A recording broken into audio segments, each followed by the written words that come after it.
ঈদের পরের দিন ভোর ৬টা ঘুম থেকে উঠে প্রথমে ভাতটা তুলে দিয়েছি। এদিক থেকে গোশটা জাল করে নিচ্ছি, না নষ্ট হয়ে যেতে পারে। অন্যদিকে কিন্তু আজকে আবহাওয়াটা অনেক ভালো, কিন্তু জাল হচ্ছে না। এদিকে বাতাসে হাওয়ায় দোলাচ্ছে। তারপরে কি করব বলো? তারপর তো প্রচুর খিদে লেগেছে। ফ্রিজ থেকে আমি এই বাদামটা সকালে উঠে আমি ঘুম থেকে খাই। এটা আলিশার আব্বু দুবাই থেকে নিয়ে আসছিল। তাই এটা যে খেতে কি মজা, না খেলে তোমরা বুঝতেই পারবে না। তারপর সাথে সাথে রেখে দিয়েছি। আমি আবার হয় কি, আমি একটু কিছু খেলেই আমার ছেলে মেয়ে খাওয়ার জন্য কান্নাকাটি করে। ওদের দিব, তারপর বলবে যে তুমি কি খাচ্ছ, তুমি যেটা খাচ্ছ ওইটাই দাও, সেটাই ওদের দিতে হবে। একই জিনিস সেটা আবার যাবে। যাই হোক, গোশটা জাল করে আমি এখানে চুই এখন খাবো আর কি। চুইটা অনেক মজা, তাই ছোট একটা পিস নিয়ে আমি খাচ্ছি, আর প্রচুর ঝাল। আর এইখানে গোশটা দেখো, দুপুরে আলিশের আব্বু এসে গোশটা ভাজি করতেছে। আলিশের আব্বু এই গরু গোশটা ভাজি এত সুন্দর পারে, আসলে আমি মেয়ে মানুষ, আম্মু এতটা সুন্দর করে পারে না।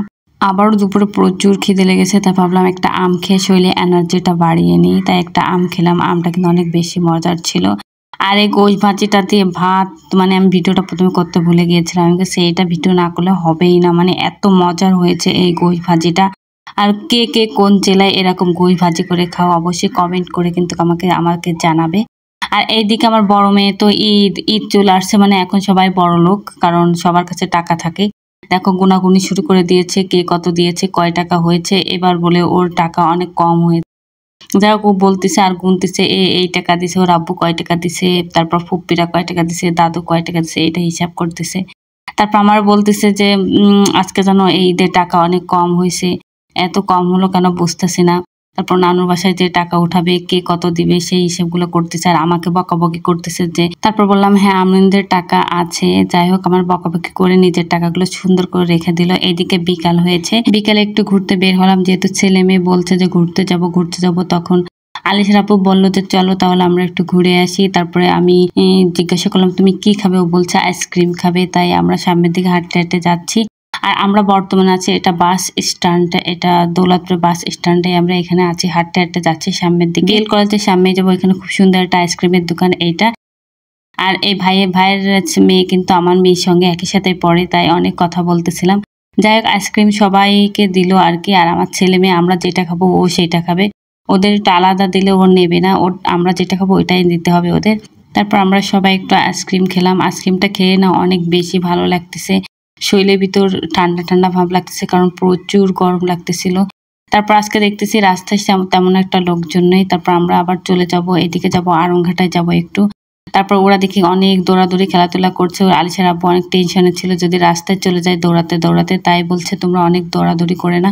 তারপর দেখো আমি সুন্দর একটা ড্রেস তৈরি করেছিলাম, সেটা পরেই যাচ্ছি। তারপর সামনের দিকে হাঁটতে হাঁটতে দেখে এখানে আবার চামড়া নিয়ে বসেছে, গরুর চামড়া, অনেক গরুর চামড়া, আর একটু গন্ধও বেরোচ্ছে কেমন যেন। হাঁটতে হাঁটতে সামনে দেখি যে বেলুনওয়ালা বেলুন বিক্রি করছে। এখন আমার ছেলে মেয়ে তো এই বেলুনগুলো নেবে, ওর আব্বু অনেক বোঝাচ্ছে এগুলো নিও না, এগুলো ভালো না, উড়ে চলে যাবে। বোঝাতে বোঝাতে আমরা একটা ভ্যান পালাম, ভ্যানেই যাব, কারণ আমার ছেলে মেয়ে দুজন, আমিও ভ্যানে উঠতে অনেক বেশি পছন্দ করি, অনেক বাতাস লাগে গায়ে। আর ঈদের আনন্দটা কিন্তু একটু অন্যরকম, মানে ভীষণ মজারই লাগে কিন্তু। আর আমরিন কান্নাকাটি করতেছে, ওকে সামনে বসাবে, ও সামনে বসবে, ওর আব্বু বলছে তুমি পিছনে থাকো, অনেক সুন্দর লাগে এইভাবে, কিন্তু হবে না। তারপরে সাইডে ব্যানটা থামিয়ে তারপর ওকে কোলে নেওয়া হলো, যদি পড়ে যায় আবার, এর জন্য। আর এখানে দেখাচ্ছিলাম অতিরিক্ত পরিচালকের কার্যালয় দেখাচ্ছিলাম, এটা কিন্তু অনেক সুন্দর, এটা কৃষি কলেজের।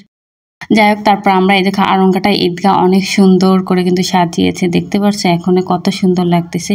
তারপরে কিন্তু আমরা বাসায় চলে আসছি। আর বাসায় এসে ভিডিওটা এই পর্যন্তই থাকুক, যেহেতু অনেক অন্ধকার হয়ে গিয়েছে। আর অবশ্যই ভিডিওটা ভালো লাগলে লাইক কমেন্ট শেয়ার করতে ভুলবে না। আর যারা নতুন দেখছো আমার ভিডিও, অবশ্যই ফলো বাটন অন করে রাখবে। আসসালামু আলাইকুম।